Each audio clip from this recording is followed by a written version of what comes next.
নমস্কার, কেমন আছেন সবাই? আবার বাজারের থলে হাতে আজকে হাজির। তো আজকে বাজারটা করে এনেছে মিস্টার ভাদুরী, সানডে। তো আজকে কিন্তু ফ্রেন্ডশিপ ডে। তো আমার তরফ থেকে আমার চ্যানেলের সব বন্ধুদেরকে হ্যাপি ফ্রেন্ডশিপ ডে, শুভ বন্ধুত্ব দিবস। তো বন্ধু মানে কথাটা কি, বন্ধু কিন্তু আমাদের জীবনে চলার পথে না ভীষণভাবে দরকার, জানেন? জীবনের শুরু থেকে শেষ দিন অবধি একজন বন্ধুর খুব দরকার হয়। সে বন্ধু মা হতে পারে, সে বন্ধু বাবা হতে পারে, সেই বন্ধু হাজব্যান্ড হতে পারে, সেই বন্ধু কোনো আমার স্কুলের সহপাঠী হতে পারে, সেই বন্ধু কলেজের সহপাঠী হতে পারে, সেই বন্ধু আমার ছেলে হতে পারে, মেয়ে হতে পারে, শ্বশুর শাশুড়ি, আত্মীয় পরিজনের মধ্যে কেউ একজন, পাড়া প্রতিবেশীর মধ্যে কেউ একজন। তবে বন্ধু থাকাটা খুব দরকার। বন্ধু তো সেই বলুন যে আপনার অসময়ে আপনার পাশে থাকবে, বিপদে আপনার পাশে থাকবে, আর আপনাকে ভালো বুদ্ধি দেবে।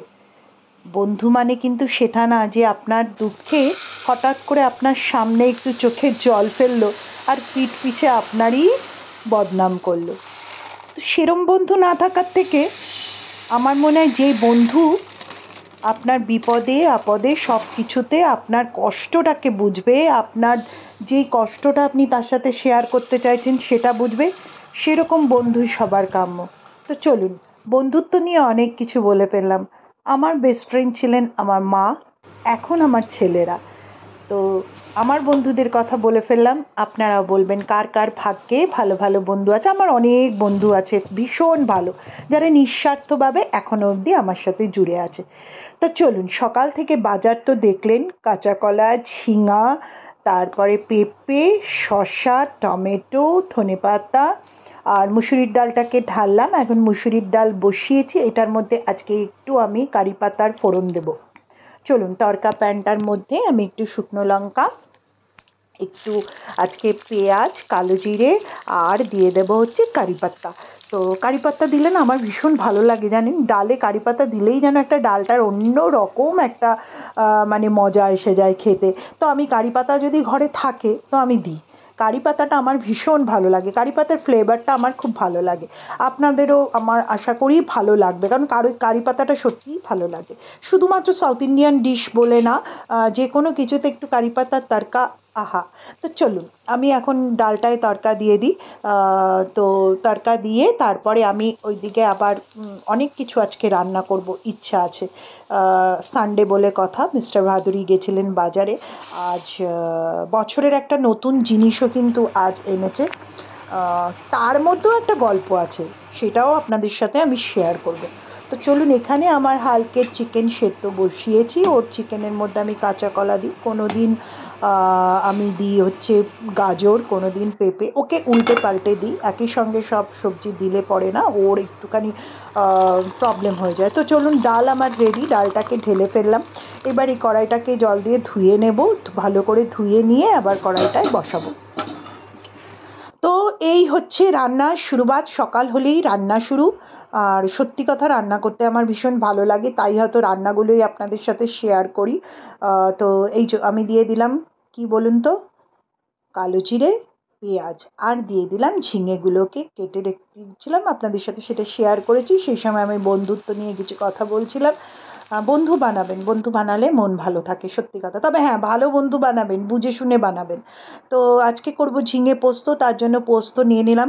আর হ্যাঁ, অনেকেরই একটা ধারণা আছে যে মিক্সিতে পোস্ত ভালো বাটা হয় না। এটা কিন্তু ভুল। আমার পোস্ত কিন্তু মিক্সিতে ভালোই বাটা হয়। সেটাও একটা টেকনিক আছে, সেটা আপনাদের সাথে আমি একটু শেয়ার করি। আমি বলি, সবসময় বলি এটা। দেখুন, আমি পোস্তটাকে না শুধু একবার ঘুরিয়ে নিয়েছি। একটু ভালো করে একদম হাই স্পিডে, মানে লো টু হাই করে আপনারা ওটাকে, পোস্তটাকে ঘুরিয়ে নেবেন। ঘুরিয়ে নিয়ে তারপর নুন, আমি একটু রসুন দিই, তারপরে কাঁচা লঙ্কা, এটা দিয়ে আপনি আবার ঘোরাবেন। তারপরে একটু জল দিয়ে ওটাকে পেস্ট করবেন, দেখবেন ফাইন পেস্ট হয়। আমার কিন্তু কোনো অসুবিধা হয় না, আমার ভালো পেস্ট হয়। তো চলুন, এটাকে একটু ভাজা ভাজা করে, আর আজকে ঝিঙেটা না এত ভালো, মানে আমি ওই পোস্ত বাটা দিয়ে তারপর মিক্সিটা বেটে যে জল দিয়েছি, সেই জলে বলবেন না আমার পোস্ত আর শুকোচ্ছে না।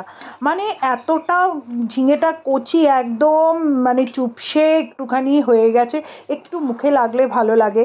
আজকে আমার ঝিঙেটা বুঝতে পারছেন তো দেখে, এটাকে আমাকে আরেকটু ড্রাই করতে হবে। মানে প্রচণ্ড পরিমাণে জল বেরিয়ে, আমি কিন্তু ঝিঙে ধুয়ে কাটি, কারণ ধুয়ে কাটি এই কারণে যাতে এর থেকে জলটা বেরিয়ে। আর বাইরে দেখুন মুষলধারে বৃষ্টি। এরম বৃষ্টিতে অবশ্য খিচুড়ি চলে, কিন্তু সকালের দিকে বেশ ভালো গরম রোদ, মিস্টার ভাদুড়ি বাজার থেকে এসে হাঁপিয়ে পড়েছিলেন, তারপরেই আবার এরম মুষলধারে বৃষ্টি নেমে গেছে। বর্ষাকালে যা হয়। তা চলুন এবার পরবর্তী রান্না কি করব বলুন তো? পরবর্তী রান্না করব ইলিশ মাছ। আর আমাদের বাড়িতে এই জিনিসটা ভীষণ, আজকে আমার বেগুন নেই, মিস্টার ভাদুড়ি বেগুন আনেননি। অ্যাকচুয়ালি ওইগুলো জানে না কোনটার সাথে কোনটা আনতে হয়, বলে দিতে হয়। এবার ইলিশ মাছ আনবে সেটা তো আমি জানতাম না, তাহলে বলে দিতাম ইলিশ মাছ আনলে বেগুন আনবে। তো যাই হোক, ঘরে কাঁচা কলা ছিল, তো কাঁচা কলা দিয়েও ভালো লাগে, করে দেখবেন। তো কালো জিরে ফোড়ন দিলাম, কাঁচা কলা দিলাম, লঙ্কা দিলাম, আর দিলাম হলুদ, জিরে বাটা, স্লাইট একটু কাশ্মীরি লঙ্কা বাটা, এই গুঁড়ো বাটা না, সরি। তো চলুন এবার একটু জল দিয়ে দিই, নাহলে মশলাগুলো কিন্তু পুড়ে যাবে। তো এটা ফুটে উঠলে পরে আমি কিন্তু কাঁচা মাছগুলোই দেব, কারণ আমার ঠাকুরদা বলতেন ইলিশ মাছ কাঁচা রান্না করলে সেটা টেস্ট দারুণ হয়। এবং আমার ঠাকুমাকেও দেখেছি ওইভাবে রান্না করতে, মাকেও দেখেছি ওইভাবে রান্না করতে, আর আমিও ওইভাবে করি, আমার ভীষণ ভালো লাগে। আমার মনে হয় যেন ইলিশ মাছ ভাজা খাওয়ার জন্য, যেটা ভাজা তেল দিয়ে লঙ্কা দিয়ে খাওয়া, সেটার জন্য ইলিশ মাছ ভাজা ঠিক আছে। আদারওয়াইজ কোনো কিছু রান্না করতে ইলিশ মাছটা কাঁচা ভালো লাগে, টেস্টটাই আলাদা লাগে, আর গন্ধটাও দারুণ থাকে। আমাদের বাড়িতে আমি দেখতাম কি জানেন, আমাদের গোটা মাছ নিয়ে আসা হতো, বাড়িতে এসে মাছটা কাটা হতো। আর গোটা মাছ নিয়ে এসে ওর আঁশগুলোকে ছাড়িয়ে মাছটাকে আগে ধুয়ে নেওয়া হতো, তারপর কেটে ওই যে মাছের যে রক্তটা সেটা সমেতই দেওয়া হতো। তো যাই হোক, আমার ইলিশ মাছ কিন্তু রেডি হয়ে গেছে। এবার দুপুরের খাবার বেড়ে দেওয়ার পালা। তো চলুন মিস্টার ভাদুড়ির ভাত বাড়বো, তো ওনাকে ভাতটা দিয়ে দিই। তারপর আমি ওদের সবার খাওয়া হয়ে গেলে, সকালে একবার আমার স্নান হয়ে গেছে, আবার একবার রান্নার পরে স্নান না করে আমি পারি না। আর এটা কি দিচ্ছি বলুন তো? পোস্ত বাটা। আমার ঘরে ঝিঙে পোস্ত হবে, আর পোস্ত বাটা রাখবো না সেটা কিন্তু চলবে না। ওই জন্য পোস্তটা কিন্তু আমাকে একটু পরিমাণে বেশিই বাটতে হয়। আর এই পোস্ত বাটাটা যেমন মিস্টার ভাদুড়ির প্রিয়, তেমনি আমার ছোট ছেলে ঋদ্ধিরও প্রিয়, আমারও ভালো লাগে। তবে আমার এমন কোনো নেই যে আমার খেতে হবে, কিন্তু ওদের বাড়িতে পোস্ত করলে পোস্ত বাটা দিতে হবে। তাহলে এবার বিদায় নিই। ও হ্যাঁ, সন্ধ্যেবেলায় খেয়েছিলাম মোমো, সেটাও শেয়ার করে দিলাম, এটা অবশ্যই কেনা, আমার বানানো নয়। তো চলুন টাটা বাই বাই, সবাই ভালো থাকবেন, সুস্থ থাকবেন, আর আমার ব্লগটা অবশ্যই দেখবেন, like comment share and subscribe. Tata.